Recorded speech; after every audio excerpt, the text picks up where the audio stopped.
नमस्कार विद्यार्थियों, स्वागत है आपका हमारे चैनल योगा एजुकेशन इंडिया में। विद्यार्थियों, आज हम समझेंगे नारद भक्ति सूत्र, जो कि नेट के सिलेबस में ऐड है, जैसा कि आप सभी जानते होंगे। और इसमें सूत्र कितने हैं? सूत्र 84 हैं। रचयिता देवऋषि नारद हैं, पिता इनके ब्रह्मा हैं, यानी ब्रह्म के मानस पुत्र हैं। और इनका परिचय कहाँ पर दिया गया है? इनका परिचय श्रीमद् भागवत में कहा गया है। यह सेंटेंस आप ध्यान से समझें कि देव ऋषि नारद धन्य हैं जो वीणा बजाते हैं, हरि गुण गाते हैं और मस्त होते हुए इस आतुर जगत को आनंदित करते फिरते रहते हैं। तो परिचय से आप समझ गए होंगे कौन से देवऋषि नारद हैं। यानी वीणा जो बजाते हैं, आपने सीरियल वगैरह में देखा होगा, वीणा बजाते हैं, हरि गुण गाते हैं, मस्त होते यानी प्रसन्न होते हुए इस आतुर जगत को आनंदित करते फिरते रहते हैं। यह श्रीमद् भागवत में इनका परिचय दिया गया है। और अब ये क्वेश्चन पूछा जा सकता है कि इनका वाद्य यंत्र क्या था? तो वाद्य यंत्र वीणा था। ठीक, आप चलिए ये सूत्र नोट कर लें, क्योंकि सूत्र पूछा जा सकता है। सा त्वस्मिन् परम प्रेम रूपा, दूसरे नंबर का यह सूत्र है। यानी वह कौन? भक्ति। वह भक्ति ईश्वर के प्रति प्रेम रूपा। वह भक्ति कौन सी भक्ति के विषय में बताते हैं? मतलब भक्ति के विषय में बताते हैं ना, नारद भक्त सूत्र है ही।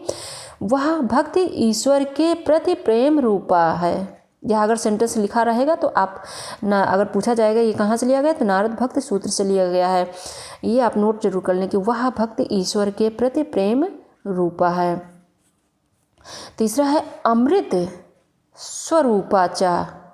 तीसरे नंबर का इसी में का सूत्र है कि और अमृत स्वरूपा भी है। पूरा समझ लें सेंटेंस यह कि वह भक्ति के विषय में बताया जा रहा है ना, तो इसीलिए मैंने यहाँ बीच में भक्ति लिख दिया है कि वह भक्ति ईश्वर के प्रति प्रेम रूपा है और अमृत स्वरूपा भी है। भक्ति यानी भक्ति की विशेषता, इसको समझें आप। जिसको आगे बताते हैं कि जिसको परम प्रेम रूपा और अमृत स्वरूपा भक्ति को, यानी जो अभी बताया नहीं हमने, परम प्रेम रूपा और अमृत स्वरूपा भक्ति को पाकर मनुष्य क्या हो जाता है? सिद्ध और अमर, तृप्त हो जाता है। यानी जिसको पाकर मनुष्य सिद्ध और अमर तृप्त हो जाता है। ये आप नोट कर लें, क्योंकि ये क्वेश्चन में पूछा जा सकता है कि किसको पाकर सिद्ध और अमर हो जाएगा, तृप्त हो जाता है? तो परम प्रेम रूपा और अमृत स्वरूपा भक्ति को पाकर सिद्ध। और ये कहाँ पर सेंटेंस है? तो ये नारद भक्त सूत्र का है। इस तरह आप इसको नोट करेंगे। आगे समझें कि इसको पाकर भक्ति, अब इसी के विषय में बताया जा रहा है विद्यार्थियों, आप समझ जाइएगा कि परम प्रेम रूपा और अमृत स्वरूपा के विषय में ही बताया जा रहा है कि इसको पाकर भक्ति इच्छा, शोक, द्वेष, आसक्ति ना उसे विषय भोगों की प्राप्ति में ही उत्साह होता है। यानी लालसा नहीं रहता, जैसे कि साधारण मनुष्य में होता नहीं कि अगर कुछ विषय वो भोग चुके होते हैं तो उसमें वो सोचते हैं कि उस बार बार वो हमें मिले, वही विषय भोग हमें दोबारा भोगने को मिले। तो यह भी मतलब ऐसी उत्साह भी नहीं होती है। तो जब ये भक्ति प्राप्त हो जाती है मनुष्य को, तो इच्छा किसी, यानी बेमतलब की जो इच्छाएं मन में उठती नहीं रहती हैं, ना किसी प्रकार का शोक रहता, ना द्वेष किसी प्रकार, ना किसी से आसक्ति रहती है, और ना ही उसे विषय भोगों की प्राप्ति में कोई उत्साह होता है। यह बताया मेन पॉइंट विद्यार्थियों, आप नोट करते चलें। आगे बताते हैं कि मनुष्य उन्मत्त, स्तब्ध यानी शांत और आत्माराम बन जाता है इस भक्ति को पाकर। कौन सी भक्ति पाकर? परम प्रेम रूपा और अमृत स्वरूपा भक्ति को पाकर मनुष्य उन्मत्त, स्तब्ध मतलब शांत और आत्माराम बन जाता है। ये 6 नंबर के सूत्र तक हमने समझा दिया इसके भक्ति के विषय में। आगे ये समझिए कर्म इसी में है। अब इसके जो है नारद भक्त सूत्र में कर्म क्या बताए गए हैं, तो यह भी आप समझ लें कि दृढ़ निश्चय अलौकिक प्रेम प्राप्ति का, दृढ़ निश्चय अलौकिक प्रेम प्राप्ति का हो जाने पर भी अनुकूल शास्त्रोक्त कर्म करने चाहिए। नारद मुनि क्या बताते हैं कि दृढ़ निश्चय अलौकिक प्रेम प्राप्ति का यानी अगर अलौकिक प्रेम प्राप्ति हो भी गया है, फिर भी हो जाने पर भी अनुकूल शास्त्रोक्त कर्म करने चाहिए। और ऐसा क्यों करना चाहिए, आगे समझे। ऐसा ना करने से पतित हो जाने की संभावना है। अगर आप यहाँ तक पहुँच गए, उसके आगे अगर शास्त्रोक्त में जो कर्म बताए गए वो नहीं कर रहे हैं, तो आप अपने रास्ते से भटक जाएंगे। इसलिए विद्यार्थियों, दृढ़ निश्चय अलौकिक प्रेम प्राप्ति हो भी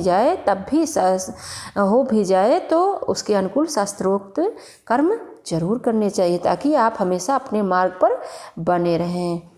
आगे समझिए कि बाह्य ज्ञान शेष रहने तक, आगे समझें कि बाहरी ज्ञान शेष रहने तक लौकिक कर्म विधि पूर्वक संपन्न होने चाहिए।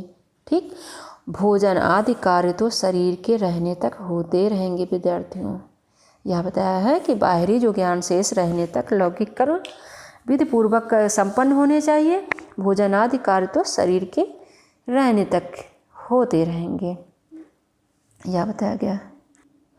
आगे समझिए विद्यार्थियों, उतना आपने भक्ति के विषय में, प्रेम रूपा भक्ति के विषय में सब जान गए होंगे। अब आगे समझिए कि भिन्न भिन्न मतानुसार प्रेम भक्ति के लक्षण क्या हैं। तो आप नोट कर सकते हैं कि महर्षि पराशर पुत्र श्री व्यास जी ने क्या कहा। उन्होंने कहा कि भगवान की पूजा में अनुराग का होना भक्ति है। व्यास जी ने क्या कहा, भगवान की पूजा में अनुराग का होना भक्ति है। श्री गर्गाचार्य ने कहा, भगवान की कथा में अनुराग का होना भक्ति है।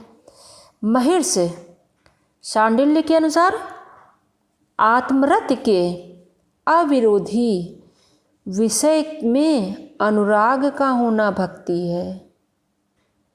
देवर्षि नारद ने बताया कि कर्मों को भगवान को अर्पण करना और भगवान का थोड़ा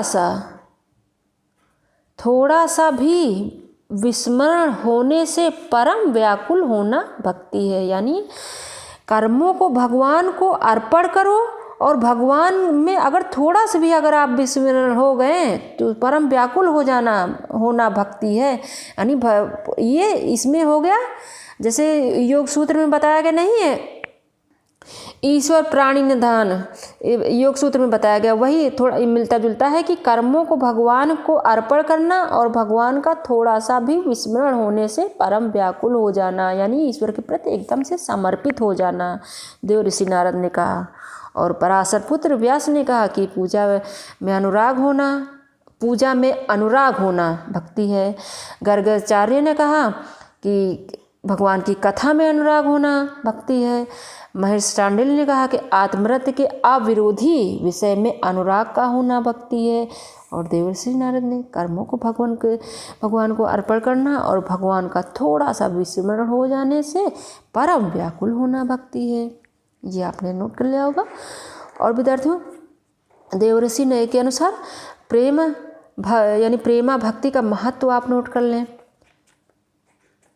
कर्म, ज्ञान और योग से भी श्रेष्ठतर है।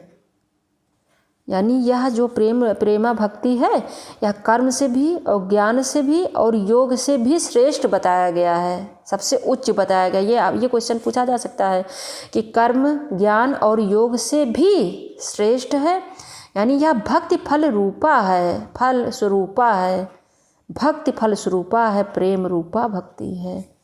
ठीक, अब विद्यार्थियों थोड़ा सा ये समझ लें कि दुख का सर्वथा त्याग करना चाहिए, क्योंकि इसमें बताया गया है, नारद भक्ति सूत्र में बताया गया है कि दुख का संपूर्ण यानी पूरी तरह से त्याग करने देना चाहिए, क्योंकि दुख के साथ क्या उत्पन्न हो जाता है और ये भक्ति में बाधक हो जाएंगे। अगर ये बाधक बनेगा, आप इसको बाधा की भी कह सकते हैं। तो कितने प्रकार के बाधक हैं,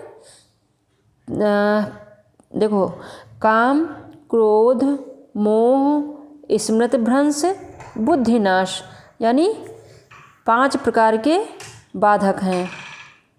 काम, क्रोध, मोह, स्मृति भ्रंश, बुद्धिनाश, जैसा कि आप सभी समझते होंगे, काम क्रोध मोह और स्मृति का भ्रंश होना, बुद्धि का नाश हो जाना, यानी संपूर्ण विनाश हो जाना। इससे तो संपूर्ण विनाश हो जाएगा, भक्ति कहाँ हो पाएगी।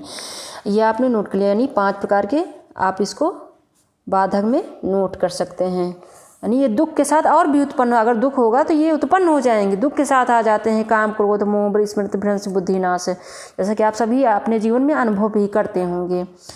और आगे यह समझ लें, क्या बताया गया है कि स्त्री, धन, नास्तिक और वैरी का चरित्र नहीं सुनना चाहिए, अभिमान और दंभ का त्याग कर देना चाहिए। अगर भक्ति मार्ग में आगे बढ़ना चाहते हैं तो दुख के साथ ये काम क्रोध मोह स्मृति भ्रंश बुद्धिनाश इससे दूर रहना चाहिए, और स्त्री, धन, नास्तिक, वैरी का चरित्र नहीं सुनना चाहिए। इन सबसे सुनने से मन खिन्न होता है ना, चिड़चिड़ापन आता है, तो भक्ति कहाँ हो पाएगी, भगवान के प्रति आप समर्पित कहाँ हो पाएंगे। आपके मन में विकार उत्पन्न होना शुरू हो जाएगा, किसी प्रकार का भी विकार उत्पन्न हो सकता है, चाहे क्रोध भी हो सकता है, मोह भी हो सकता है, स्मृति भ्रंश भी हो सकता है, बुद्धिनाश भी हो सकता है, काम भी उत्पन्न हो सकता है, कुछ भी हो सकता है। तो इन सब चीज़ों से दूर रहना चाहिए और अभिमान और दंभ का पूरी तरह से त्याग कर देना चाहिए। एक एक सेंटेंस विद्यार्थियों आप नोट करते चलें, ताकि आप, अगर लिखा रहे आपके सामने तो आप झट से समझ जाएं। और विद्यार्थियों, अब ये तो हो गए बाधक, अब साधक समझ लीजिए। यानी भक्ति को अहिंसा, सत्य, शौच, दया, आस्तिकता आदि सदाचारों का पालन करना चाहिए। यह सदाचार के अंतर्गत इन्होंने रखा है कि अहिंसा, सत्य, शौच, दया, आस्तिकता। जैसा कि आप सभी जानते होंगे, अहिंसा के बारे में भी कई बार पढ़ चुके होंगे, सत्य, शौच, दया, आस्तिकता। तो इन सब का पूरे मन से सदाचारों को, इन सभी सदाचारों का पालन करना चाहिए। यानी दिखावटी नहीं, जैसे कि अहिंसा के विषय में बताया नहीं गया कि मनसा वाचा कर्मणा, तो उसी तरह सभी को, यानी अहिंसा, सत्य, शौच से मतलब शुद्धता, मानसिक शारीरिक दोनों प्रकार की शुद्धता, दया भाव होना चाहिए और आस्तिकता होनी चाहिए, और यानी इन सभी सदाचारों का पालन करना चाहिए, जैसा कि बताया गया है। और विद्यार्थियों, एक प्रकार से समझे कि अगर इस जो है भक्ति मार्ग में जाना चाहते हैं आप, तो ये रास्ता अपना सकते हैं। सरल भाषा में आप इसको इस तरह समझ सकते हैं। और इसमें ये जो है पूछा जा सकता है कि इसमें जो है कितनी प्रकार की भक्ति बताई गई है, या संख्या पूछी जा सकती है, या भक्ति के प्रकार पूछे जा सकते हैं। तो आप इसको ध्यान से नोट कर लें कि प्रेम रूपा भक्ति के प्रकार, देखो,